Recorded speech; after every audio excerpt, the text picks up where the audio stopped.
Eating through all his money. Could be. Yeah, he probably did. Probably spent it all on food already. Dude, we just missed a lot of good conversation there. But the Mhm. fans will never know. I That's gonna know. have to be premium content for the All right. Patreon subscribers. Yeah, we're working on our. We're like regressing here with our podcast. We're back to like just basic Zoom meetings instead of unlimited. So like we have cut them up into different segments.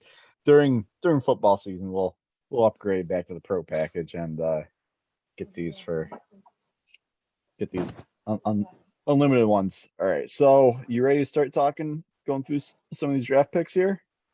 Let's do it, big guy. All right. Let's see. Screen share. All right, real talk right now. Yeah. You, you're in the honesty zone here. Did you just amend your beard? No. I No. I don't Why? know, man. Why? No, of No, course not. there's still there's still grays in there. Well, Uh, yeah, they're still gray, but it looks less gray. It looks like a deliberate. I'm gonna go for the distinguished older gentleman look. I don't know. um, It looks different. Maybe it was that Florida sun. could be. I mean, I did switch up my shampoos lately, which might have helped, but Well, shit, brother, you gotta hook me up with that shampoo. nah, Get I'll let you rid of the know. grays. You got grays too? I've never seen your grays. Uh, I have I have stray grays. Like they're probably not enough to see on camera, but Yeah. most of my grays are in my chest hair. Oh, I don't know if that would work for your chest hairs. No one really sees that anyway, unless you walk around topless all the time, which Well, maybe you do. I don't know. I'm not sure what you do out there in St. it's Louis. the So, Patreon content. all right. Anyway, let's get back to this draft. We got like 37 draft picks that we picked. We didn't like we kept like speculating that we were going to package these picks together and move up for impact players. There's no way we like stay with seven or 4 7 round draft picks, and we did. We in Yeah. fact we kept moving back and acquiring even more picks.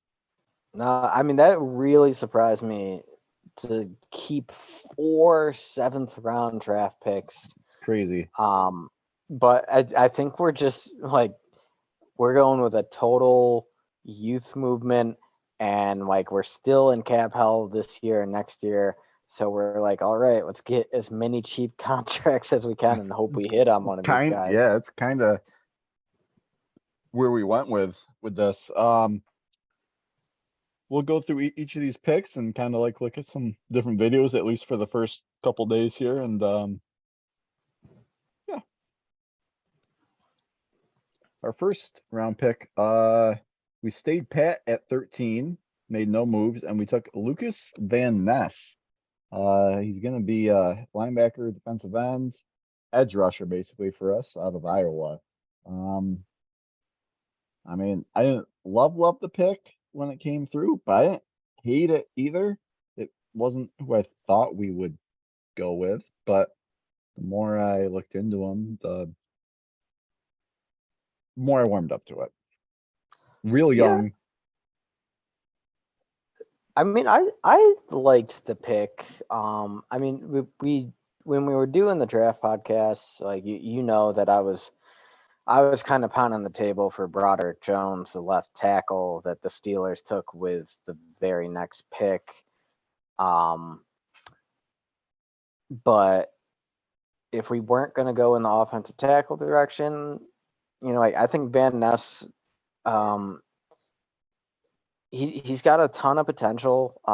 You know, some people have compared his game to kind of like a poor man's J.J. Watt or T.J. Watt, and that it's interesting that like he's not getting pegged into defensive line or outside linebacker. Like his career path could really take either direction. We've started him out at outside linebacker, um, and I think we'll probably let him focus there his rookie year, and maybe we'll rotate him to the line a little bit. Yeah, I think that's the smart play there. He has elite agility scores. He has movement skills where he could drop into coverage. He has just a killer bull rush. His main thing is he's got to develop some more pass rushing moves. He's Hmm. really only got the bull rush right now. Um, and one thing I really liked hearing about him is like no injury history, and like th- his father is a chiropractor who like from a very young age specifically had him focus on doing different taking steps to prevent injury. That's big, man. If we could get a durable guy, even if he's not a total game wrecker, if he's a Hmm. Preston, a durable 10 sack guy, like I would consider that a home run.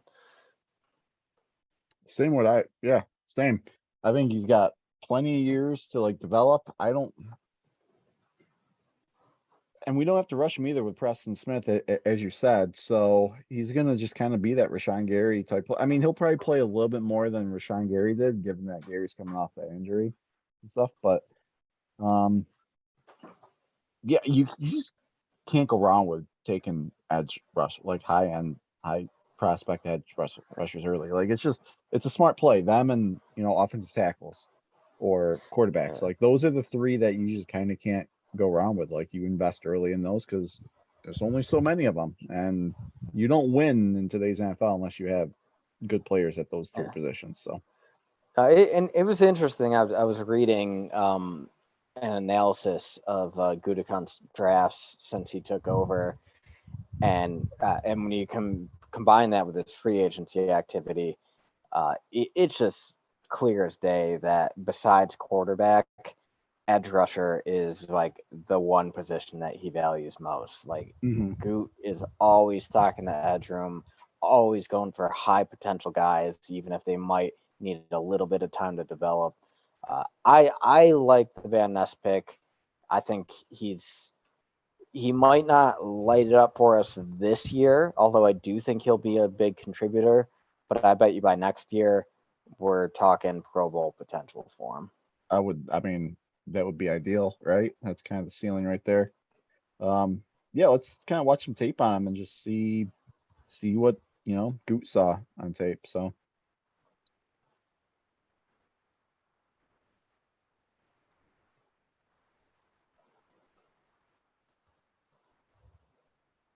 can't go wrong Good with size there, 6'5", 272 272. for sure. I mean, That's I've kind of seen like the Darius Smith kind of area for size. what I mean. It's got to be the yellow and black, but like I'm watching some of these highlights when we draft him. I'm like, that guy reminds me of Kevin Green. Same number too. I mean, we could only hope. Hmm. I mean, yeah, you can see right there, like that bull rush move. He's got that down pat. You're not seeing too many like finesse moves there, but you know he'll develop it over time. Nice block shedding, gets in the backfield, good wrap up tackle. Now, one thing I was surprised because when you watch his tape, you see a lot of power, Hmm. and he even has the nickname Hercules. Hmm. Uh, at the combine, though, his bench press reps were not very high for a defensive lineman. I, off the top of my head, I want to say he had 18, which that's not really impressive. But some guys just don't test as well. Hmm. Like he certainly, when you look at the tape, he looks powerful. Yeah, I'm gonna agree with you there. I'm also just gonna say 18. I believe they bench 225. Yeah. 18. Have you ever benched 18 at 225? Hey, brother, A man, we're lot. talking about It's a NFL lot of players here, weight. I dude. mean, There's guys who put up 30 or 40. I know this kid's also like 19 years old and he's putting up fucking He's not 18, 19. 20. He's like 20. He's young. He's a sophomore. He's just got done with his sophomore year. He's super young. I mean, Oh shit. he he's gonna keep getting younger. He is. I'm pretty Keep sure getting he's younger, huh? older, and I mean, Gonna we'll have a figure it out. baby. Worse. Quick question: are you able to optimize for video midstream, or would you have to close the stream? I gotta close the stream, but I will for our next one. Okay. I'm gonna guess that you're seeing some pretty grainy picture on your end, huh? Not grainy, just choppy. That was a good Now play. one thing with Van Ness, and this was like when we drafted him, I hadn't necessarily done the research yet, where there was a lot of talk about the fact that he actually was not a starter on his college team. But apparently that's just a philosophical thing with the Iowa program where Mhm. they always start their seniors. They really respect seniority. So despite the fact that he was not listed as a starter, when you actually look at percentage of snaps, he did play more snaps than the quote unquote starters. Yeah, it's just the way they do the program there, where it's like seniority type thing. But yeah. Oh, yes, I will. So I will optimize the clip for our next one here. And next one was a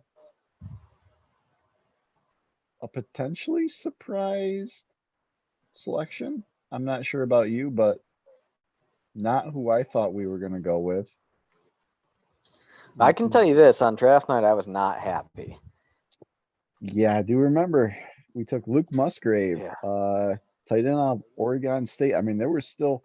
I mean, it's been a little bit now. I don't remember some of the other names on the board, but we were clamoring for some of the other names. I Well, think I was pounding the table for Darnell Washington, who who ended went. up slipping late into the third, went to the Steelers. Yeah. But then it came out after the draft that there were some knee concerns with him, and so I'm just gonna say like my initial thoughts on Musgrave were like I thought we were just taking, you know, an athlete, underwear Olympics athlete who was not a football Don't know. player. But so far, and take it with a grain of salt because it's OTAs, no pads.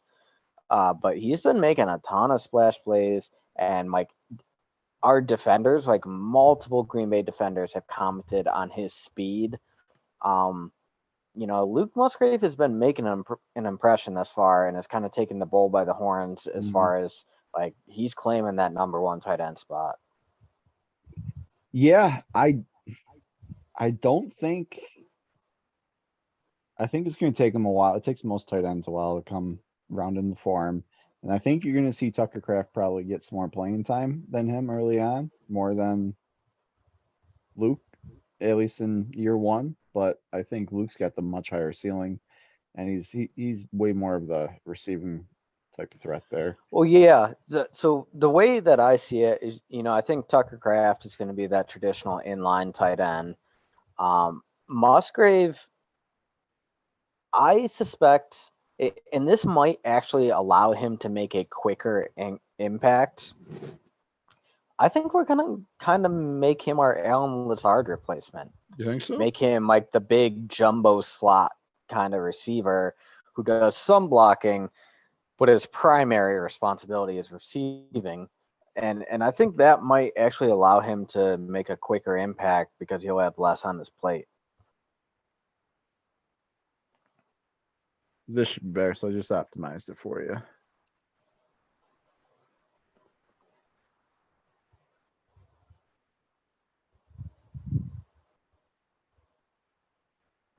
Okay. I mean, he certainly looks like a really, really big wide receiver.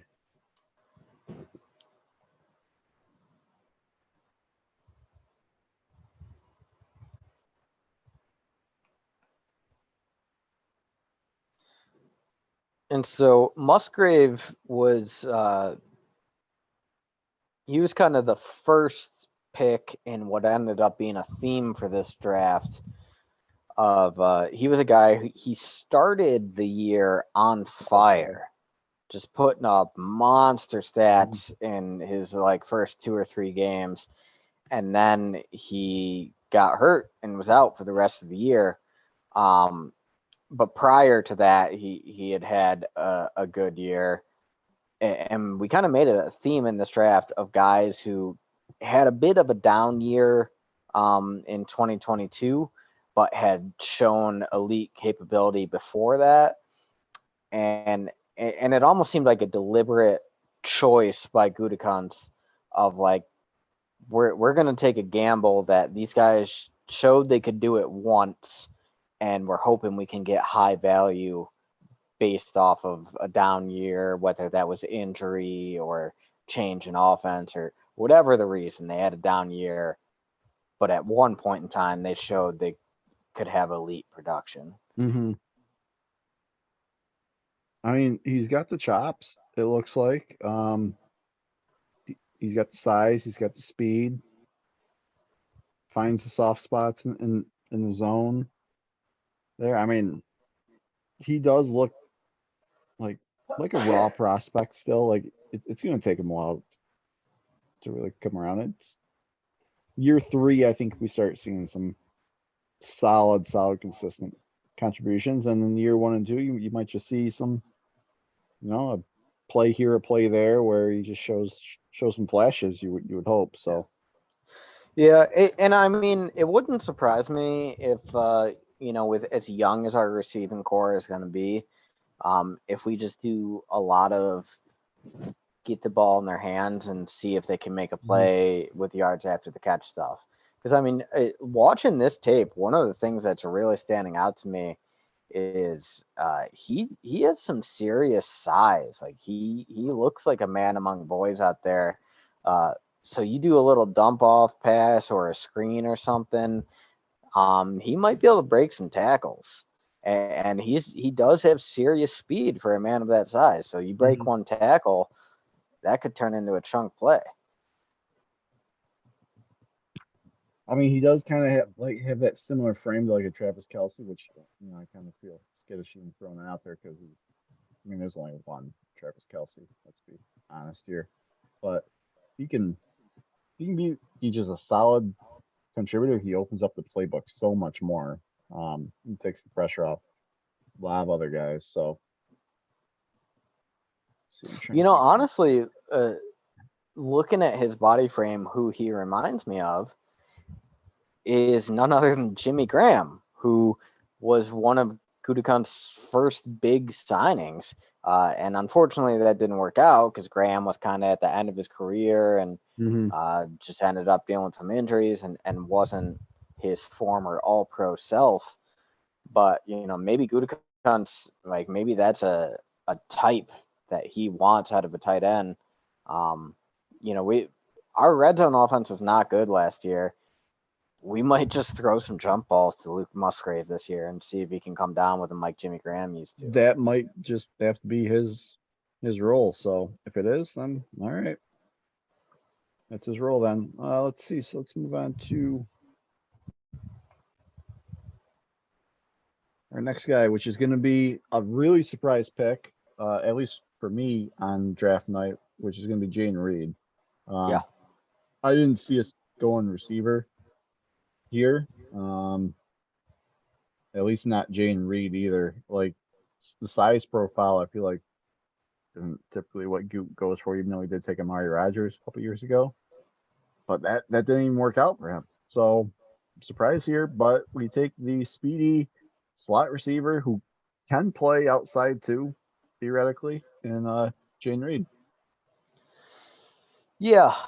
Yeah. On draft night, this was another pick I was not happy with. I was more upset with this one than the Musgrave pick.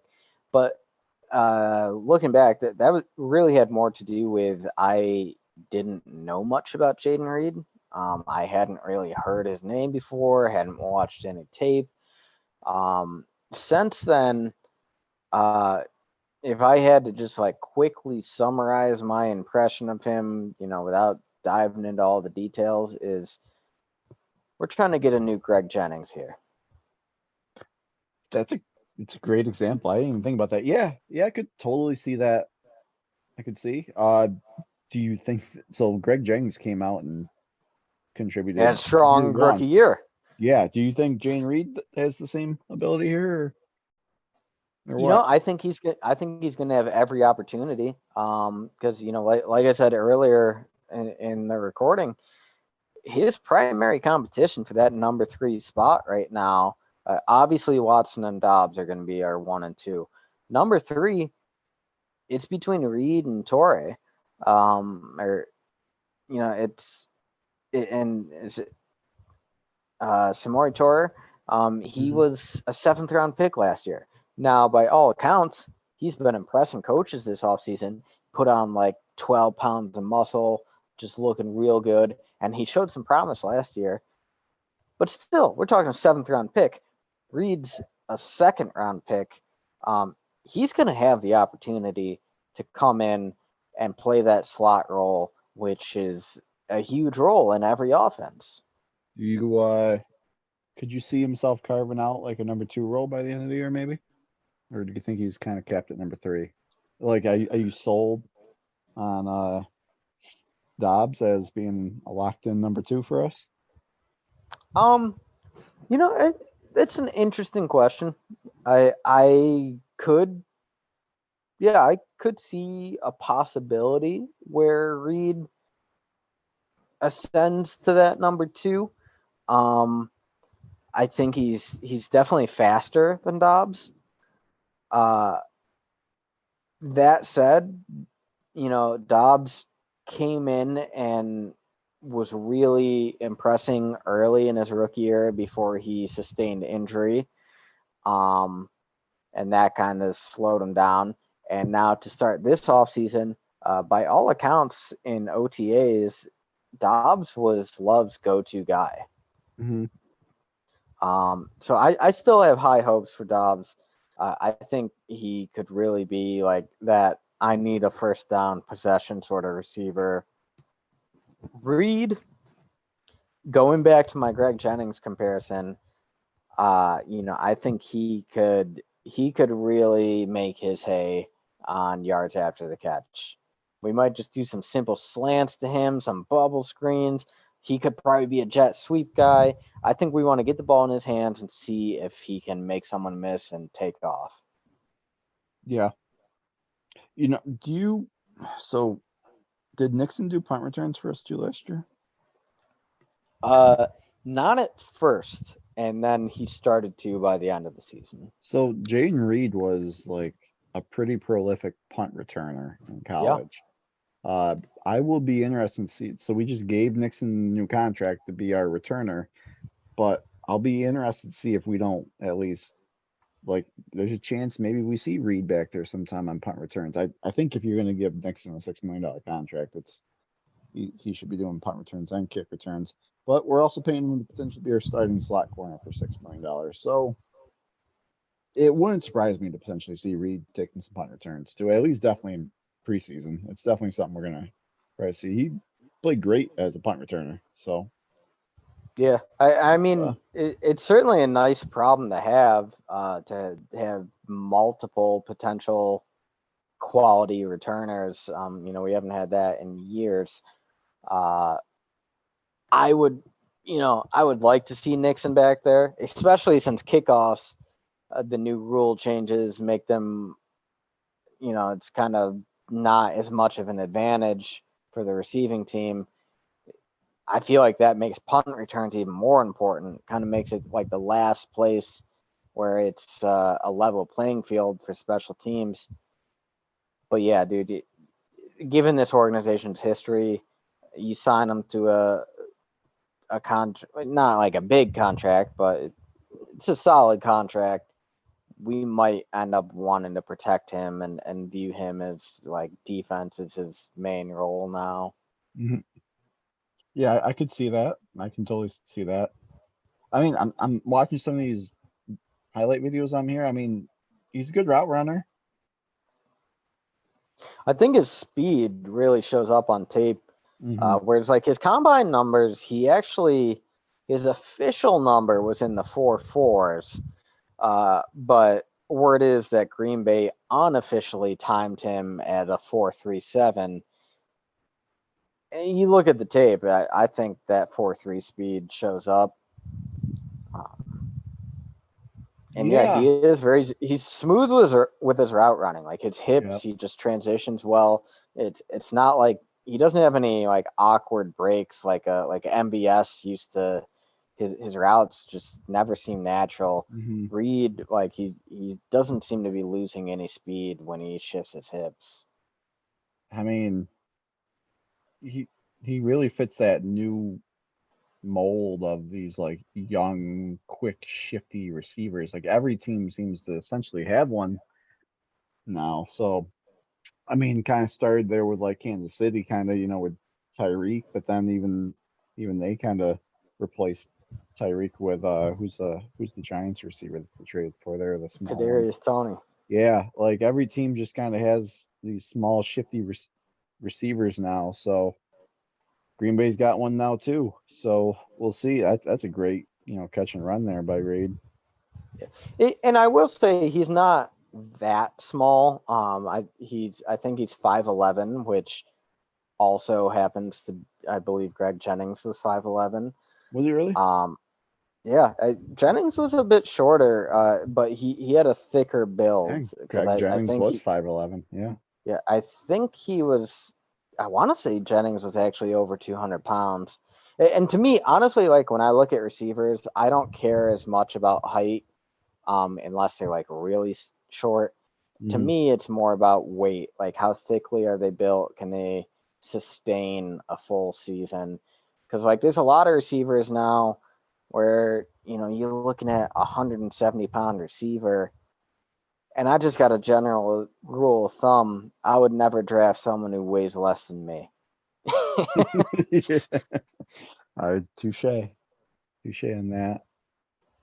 I'm excited to see what we can get, what we have in Reed. I mean, it wasn't the guy I was clamoring for. I really didn't look into him too much when I was doing my pre-draft stuff. I kind of figured he wouldn't even hit the Packers like height threshold, but I think that's kind of why. But yeah, he's definitely gonna get some playing time if he can figure out the playbook pretty Yeah, early. yeah. I mean, I know at the time we picked him, the big shock to me was, like looking at the wide receiver board, and I think he went a few picks later. Was Rashi Rice was still on the board, ended up going to Kansas City, um, and he was a guy who just really fit the Green Bay traditional measurables. Mhm. Had a little bit of off the field trouble from what I recall. Uh, but I don't. I guess Gutekunst, he has shown a willingness to break traditional measurables. For a guy he believes in, and probably the best example of that is Jair Alexander. He didn't meet the traditional measurables, Mhm. but Gutekunst believed in him, traded up for him, and that sure worked out. So let's hope Reed has similar results. So if you do remember, um, during that draft, I believe we had like the 40, we had the Jack second rounder too, didn't we? So like we traded back twice in that second round, Hmm. not by much, not by a lot, but there were some really good players on that board that went, including like Brian Branch, which not everyone was sold on him, but Keon White, Cody Mock was one that I was kind of hoping for. Uh, Keanu Benton was another pretty good one. Then we kind of just went with Jaden Reed there. But yeah, Rashi White Royce was still on the board when um when we picked two. So I mean, Well, hopefully we I found know our one guy. receiver that I had my eye on that went before we got to pick again was Jonathan Jonathan Mingo. Mingo, Yeah, I who like went Mingo a to lot. the Panthers. Yep, I like Um, Mingo a lot. but it is interesting. Mingo was more of a Christian Watson body type, Hmm. whereas in the past, Matt LaFleur has talked about wanting his receivers to kind of be like a basketball team where you need Hmm. different body types to fill different roles. Um, and Reed, like he's a different type than we have. So we're kind of, like maybe at one point in time, maybe there was a bit of a disconnect between Gutekunst and LaFleur as far as receiver types. Um, and maybe now LaFleur is getting a bit more of what he wants in the variety. Do you think we can finish up the rest of these picks in 8.5 minutes? That's how much time we got left on this before we gotta go on to another one. I mean, we'll just go. I'll just give you like a 2-minute warning when we get there. Tucker Kraft is our next one. You want to watch some videos on Kraft? Yeah, I mean he's our last day two guy. I think it's worth watching For some tape. sure. I was excited about the Kraft pick. I did like the Kraft. I really like the idea of a 2 tight end set down the road here. So yeah, and I view Kraft as a more complete tight end than Musgrave. He might not be as impactful, but I do think he can fill that inline role, Jason Witten type, he, and he it's just gives you a whole potential. different type of tight end too than Musgrave too.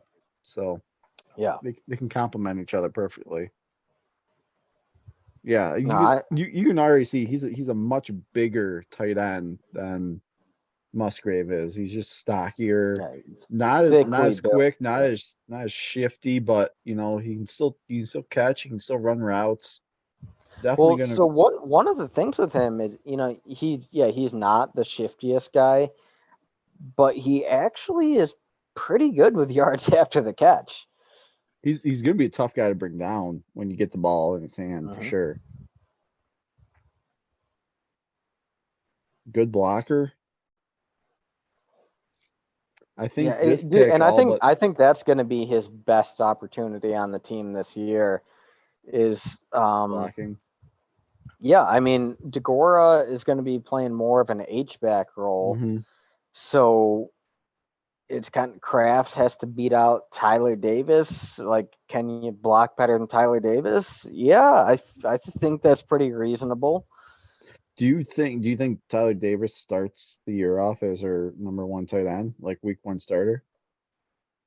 I'm not gonna lie, that has kind of been like a dark horse thought for me.